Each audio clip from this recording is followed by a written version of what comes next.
But on the 9th of March 2 years ago, the Prime Minister told this House that, and I quote, "At all steps in the crisis, we have taken the advice of our scientific advisers." Who's right?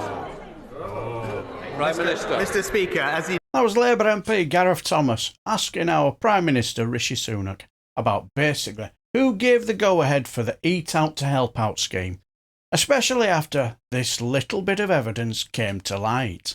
Eat Out to Help Out we didn't know about until it was announced, and I think our advice would have been very clear on that.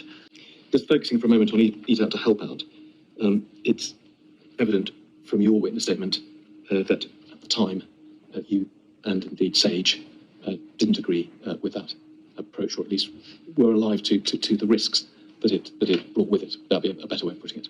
Well, I think up until that point, the message had been very clear, which is interaction between different households and people that you weren't living with in an enclosed environment with many others was a high-risk activity. That policy completely reversed it to saying, we will pay you to go into an environment with people from other households and mix in an indoor environment for periods extended over a couple of hours or more. And that is a completely opposite public health message as a result of that. Now, it's quite likely that had an effect on transmission. In fact, it's very difficult to see how it wouldn't have had an effect on transmission, and that would have been the advice that was given had we been asked beforehand. Yes. Well, let me just take you to your statement, if I may. It's paragraph 648, page 209. It's the last sentence or so. You say, as I've discussed, Sage, this is the point you've just made, was not asked to provide advice ahead of the Eat Out to Help Out scheme being introduced. And then you say this, but I think it would have been obvious to all involved that our advice would have been this was likely to increase transmission of the virus. If we can hold that in mind. Can we look at a paragraph of Mr. Sunak's witness statement, please? Thank you. And it's paragraph 317.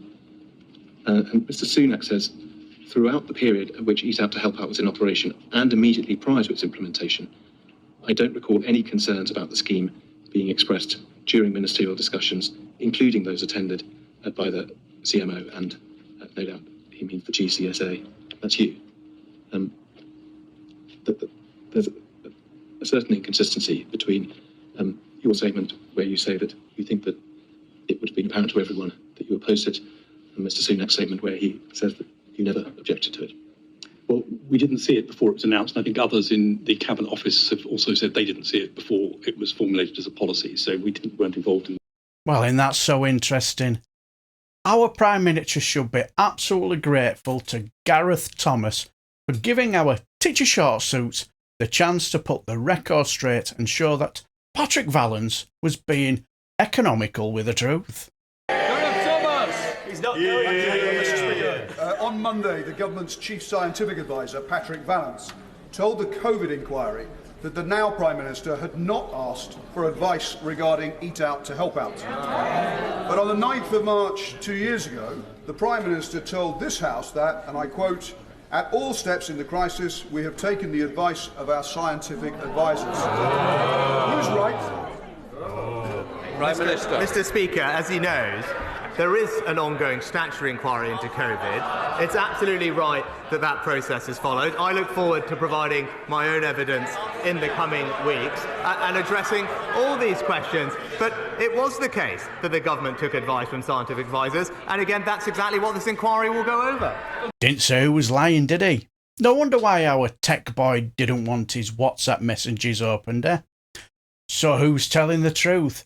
A Prime Minister who's already been proven to be a liar, saying that the scientists saw no problem whatsoever to something that was obviously a bad idea, like a really bad idea, or the scientists saying that they were never consulted on an idea that was obviously going to be a bad idea and would increase more deaths. That's a toughie. Well, what do you guys think? Let me know down below and I shall bid you farewell and take care, my friends.